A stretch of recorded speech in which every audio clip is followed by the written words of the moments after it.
first played competitive football with Box Hill State School, and coincidentally Bluey Oliver was part of that team as well, and started what turned out to be a long relationship football-wise with Bluey. Our family moved up to Cairns when I was about 10 years old, so I played in the juniors up there for a couple of years, and we moved back to Melbourne and joined the Surrey Hills Footy Club in the Eastern Districts League, and had 3 great seasons playing in the juniors there, under 15s, under 17s, and had a couple of great coaches, fortunately, Johnny Francis and Leon Daphne, and was fortunate to win a couple of premierships there. So it was a great grounding, for senior career in hindsight. From there, joined Hawthorn Footy Club for a couple of years, played mainly in the reserves and under 19s, and was fortunate to the couple of games selected on the bench for the seniors.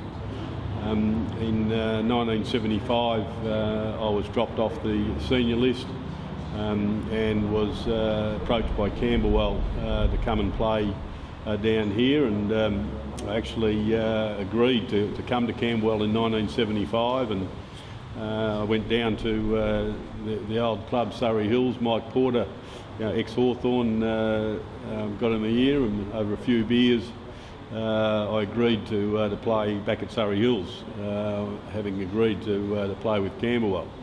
So I played the year at Surrey Hills, and realised, what a mistake, that not playing at Surrey Hills, but not coming to Camberwell, and I rang Johnny Reiner and said, that I've made a mistake last year, and would you consider, me to come back on board again?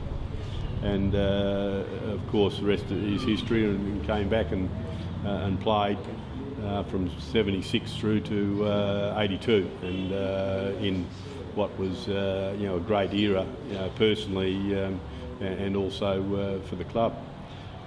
In 83, I wanted to try my hand at coaching, and went to the South Croydon Football Club. I was approached by South Croydon, and I joined them as captain coach in the Eastern Districts League. And I was captain coach there from 83 and 84, and I came back to Camberwell in 1985 as coach, captain coach, and in 86 I was transferred from work up to Alexandra in the country, so I had to relocate, and I agreed to play football with a good mate of mine who was then coach of South Croydon, so I agreed to travel back and play for the season in 86. In 1987 I was captain coach of Alexandra Football Club in the Tungamar League then, and in 1988 I was transferred back to Melbourne, back to the city to work, and I agreed to go back to South Croydon just to play the season there, and did my knee in the last practice game of the year, and had a knee reconstruction, and that was the end of my career at 32.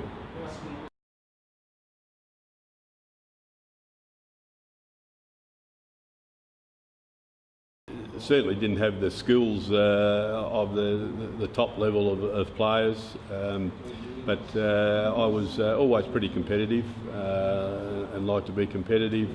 I was always pretty au fait with how a game was unfolding, where I needed to position myself, my opponent, all times. I was pretty good at following instructions and given roles to do. I was generally tried to be, a good team person, try to do the things that were best for the team as opposed to the individuals.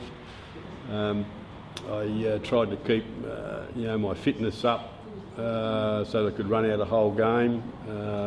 Certainly later in my career, I worked hard at that, and which I thought held me in good stead. But overall, I used to get given some roles to some of the top players, which were always challenging, but I enjoyed that. But I wasn't overly endowed. I wasn't a good kick, fairly accurate over a short distance, but longer than about 30 metres I was in trouble. So I became a pretty good exponent of the handball and a lot of other components of the game.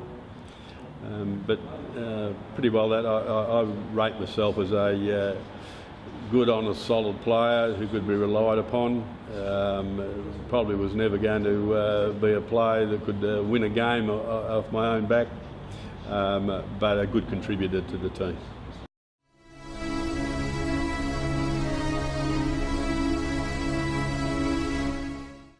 Yeah, I joined Hawthorn when I was 16 and just turning 17, and played all reserves games, and I think it was probably 6 to 8 games of reserves before being selected for the first time in the first. I know had quite a few games in a row where I played some pretty good football, and I was obviously up for selection, and I had been called in, and John Kennedy at the time had said, you know, that you're a chance if you just keep doing what you're doing to be selected, which I thought was great to have that conversation, but I wasn't sure whether that would amount to anything. But I was appointed, you know, as the old then it was 19th and 20th man, and I was 20th man against Collingwood, and I actually didn't get a run that day. So that was the days where they chose to, you know, we had a great win and chose not to change, and so I didn't get a run. Went back to obviously the reserves and played another couple of pretty good games, and the game at the old Moorabbin Oval against St Kilda I thought was one of the best games that I'd played for the year, and I got selected to play in the again as 20th man, you know, against North Melbourne, and Peter Crimmins pulled out from injury, and I thought I'd be a chance to actually be selected in the opening 18, but they brought in Alan Goad in from the reserves because he was a more seasoned player at that stage, and probably in hindsight didn't want to take a risk with me, and they threw Alan Goad straight into the selected side. Ian Bremner was injured in the third quarter, and I came on in the third quarter.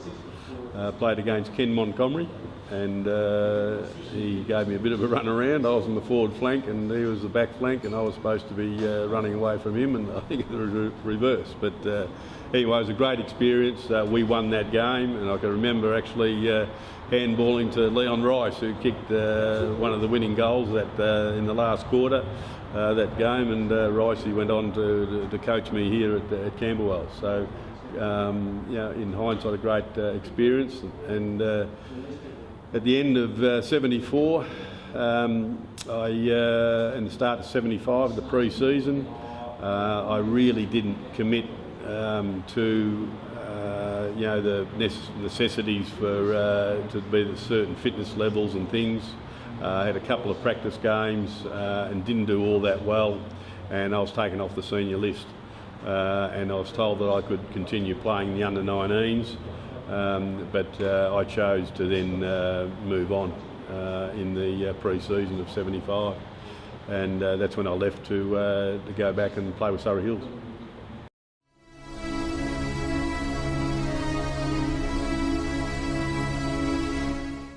Yeah, look, 79 was, I played in both, of course, 79 and 81. And also in the 78 one that we lost. In 1979 was probably, not by a long way, but probably was the most important, and because that was the first premiership the club had ever won. And again, I go back to the loyal base of people that were so desperate, you know, to have success. That's why that one, you know, was so important, I think, for the club.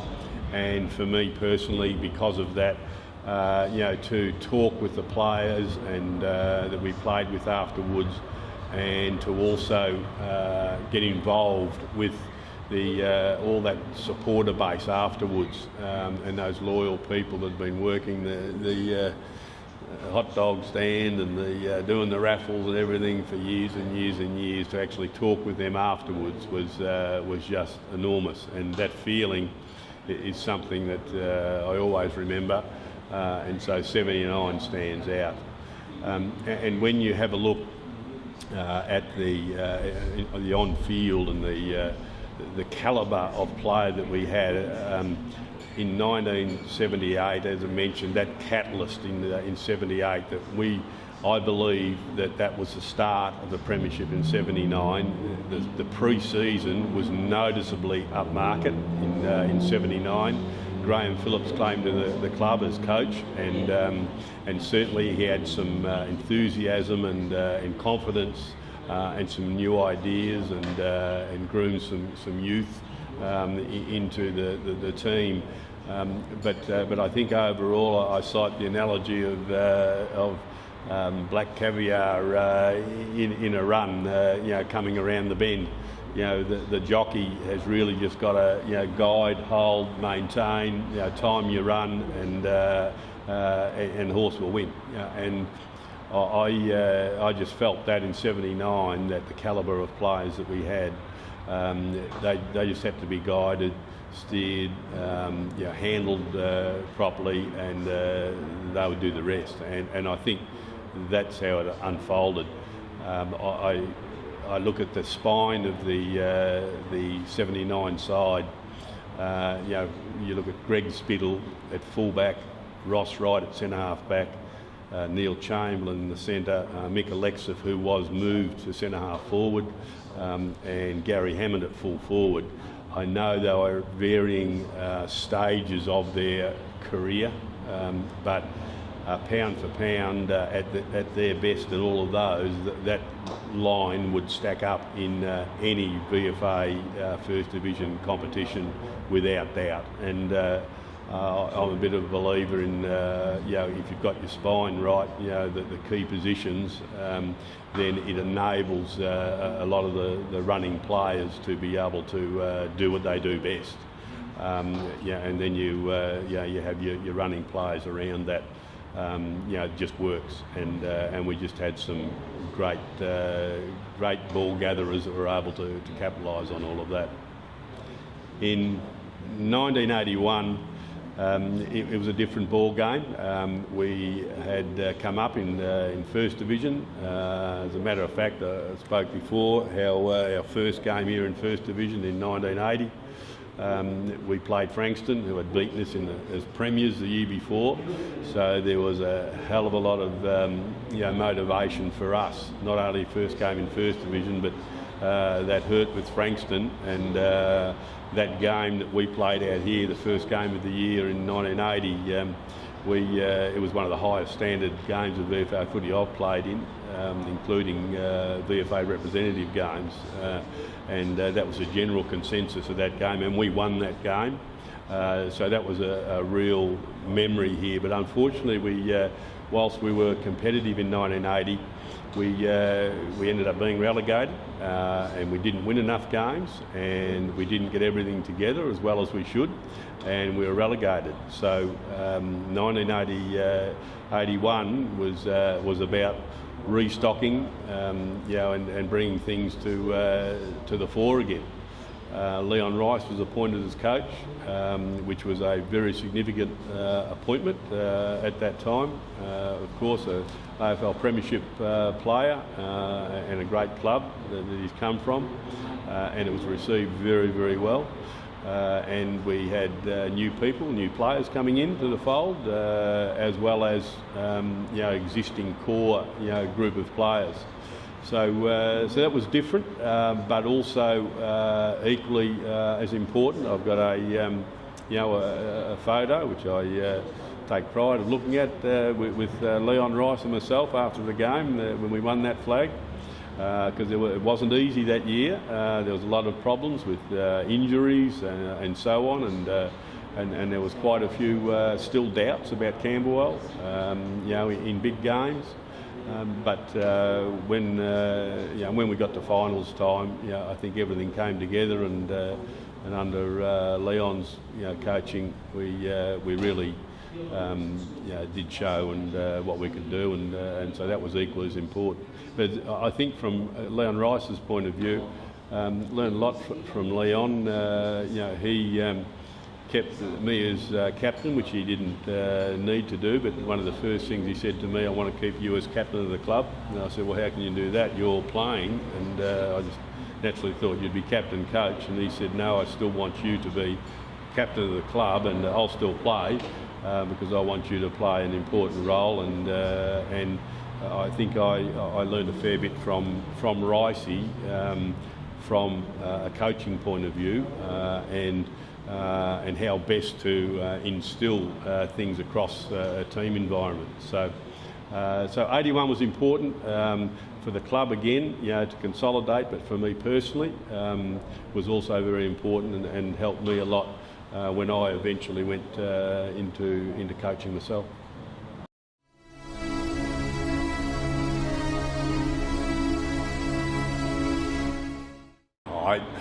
I personally don't think I should have been in it.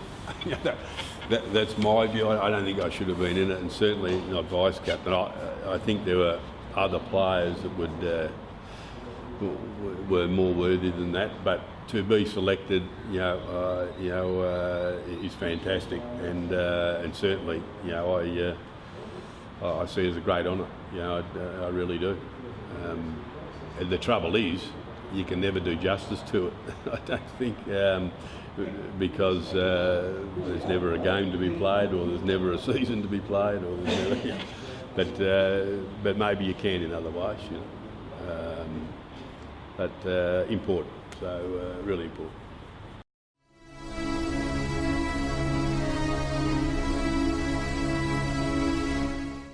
It is difficult to single out because there are so many different players under different circumstances that did great things, some over periods of time.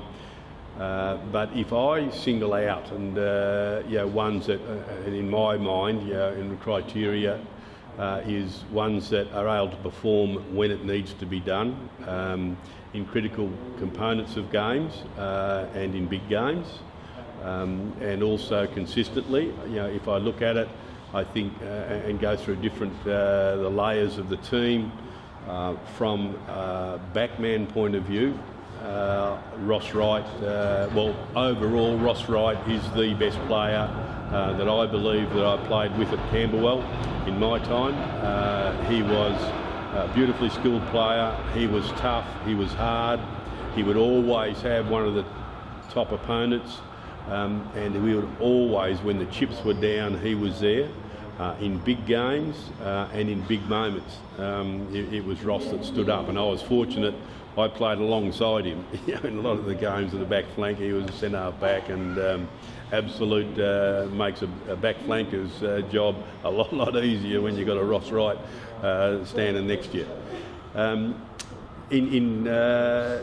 For reliability and consistency, Greg Spittle at full back or back pocket. I know Greg played down forward and kicked bags for goals and had stints in other areas. But my recollection of Spitz in big games was him constantly getting front position against good opposition.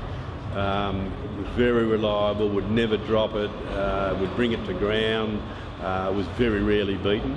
So a great reliable person in the last line of defence. In forward line, Gary Hammond was clearly the best pound for pound forward that I played with at Camberwell. I remember in 1977, I think it was, where I had a particularly good year myself, but I wasn't the best kick in the world. And I remember Gary Hammond, we used to have a chat and all that. And I said, what's the best way to bring it down? And he said, well, mate, when you get the ball, just make sure you run, and wherever you are, if it's around the centre line, half back, you kick it as high and as long as you can, just somewhere around the top of the square, and I'll get it. And invariably, excuse me, that's all I did, and I didn't have to think, which is easy for me then. I didn't have to think, and I'd just break clear and just kick it as long as it's hard. Invariably, Happy would take a screamer and kick a goal. And both of us coincidentally had a great year that year in 1977. From a rover point of view and an on-baller, Jeff Simpson, I only saw Jeff at the end of his career. I wasn't fortunate to see him play in the early stages of his career, and I hear from all reports he was absolutely sensational. I can only talk from me playing with Simo. He was enormously skilled, just both sides of his body, and a magnificent reader of the pack. He was a standout in terms of skill set, and not far behind Simo was Peter Hurst and Rolly Howard for two different reasons. I think Peter Hurst was just, he would just whip it off, one of the best players I've ever seen, and I was fortunate to have coached Hursty after I left Camberwell. That a person to take it off the pack, was just brilliant. It was snap and gone and goal before anyone knows what's happened. He was a master at that. And Rolly Howard, for a different reason, he had a toughness and had a bit of a grunt about him, and was able to throw that in with a skill set. So, on ballers wise, Neil Chamberlain at his best really controlled the game from the centre, and he played most of his football with us in the centre. And when Chamber was on, everyone knew he was there. And if he wasn't getting possessions, he was certainly stopping everyone else getting possessions, and he was a bit of a general. From overall, and someone who had a great bearing on my career in life, as a matter of fact, was Bluey Oliver. Bluey was one of the best uses, or talented in ruck work that I've played with. Was fortunate to play with Bluey also at Hawthorn. We rucked, he rucked and I roved, and also to play with Bluey here at Camberwell. Bluey was just a magnificent ruck artist. He knew when to back and knew to block the ball, block it coming out of defence. He knew when to be offensive. He knew when to position and body himself, beautiful bodyer, in a one-on-one ruck duel, and he was very rarely beaten in the ruck. And when you add his leadership qualities, Bluey, I think overall, Bluey was one of the catalysts in '79 that brought everyone together. That group that I mentioned, Bluey's leadership was just fantastic on and off the field. Mark Davidson, Barney, was also a very interesting character. Barney came to us, of course, recruited as a seconds player from Oakley, but did play at a very high level at Melbourne. But ended up being a magnificent player and team of the century and everything with Camberwell. But early days, he was a great ball getter, beautiful kick for goal. But later on, and the year that I remember probably Barney most for was when I came back in 1985 and coached. The club was in trouble financially, serious financial trouble. There was a lot of people that were putting in money, to try and keep the club going, and we lost a lot of players in that year for that reason, and a lot of players out through injury, and we were taking players out of the seconds who had never played a senior game of football. We were trying to groom those players. We were staring relegation down the barrel, and the second last game of the year, I remember very vividly. We played out here, Camberwell ground. We were playing Williamstown, who were then on the top two. They were clearly going to play in the grand final, which they eventually did. It was the second last game of the year, I think, from memory. and we had a team of players with a combined, we had about 6 or 7 players with a combined total of about 5 senior games between them in the team, and we actually won that game, and we avoided relegation. And one of the catalysts was Mark Davidson. He, whilst he didn't have a great year himself, and I remember talking to Barney about when I was coach, talking to him about the year personally. I look back now and I think he had a lot on his plate trying to hold the club together off the field, on the field, as well as perform. So I think Mark Davidson, sometimes it's not just about the ability and everything, it's about what people do at certain eras and certain times, and that stood out for me as well. Look, there's many other great players. You can go through many of them, but overall in that era of my time, they're just some great players. They were just a snapshot of some of them.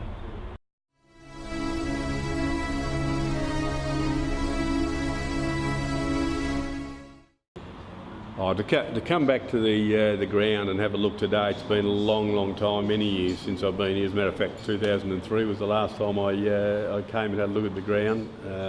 It's in beautiful order, but I just think it was one of the great things as you walk up the ramp and look at the ground and know that you've got a great support base, and the experiences here at Camberwell were absolutely the best in my football career, no question about that. If I had to dig deep and say why was that, I would be thinking that right up there it was the history of the supporters and the support base and the desperation for success. And the loyalty of those people. There was people that, and not just one or two, many of them that used to work long hours here, do anything possible to make everyone feel right, make everything work well, and no matter whether you lost or you won, they were always there and always positive, and you just knew that they were just desperate to have some success. So even in '78 when we lost, it was massively disappointing as a club, and the disappointment in the rooms afterwards. But even though with that, still the supporters and the committee and and that loyal base of people still came up, patted you on the back, and said, "Bad luck, always next year." And so I think it was the most loyalist base of people that I've experienced, and for a long time these people have been around the club for many years. They could cite things that had happened 20, 30, 40 years ago. So I just think overall that was probably number one. Number two, if I look back again in hindsight, the calibre of the people, the players that played together. We would socialise together, we would play together, we'd work hard, we'd play hard, but it was a great group of people. And you look at those people now, that a lot of people successful in their own right, good people, good morals, and with their families and things, and it's just a really good group of people, and I think overall that all helped the colours and the CFC and the Cobras and just the whole thing gelled.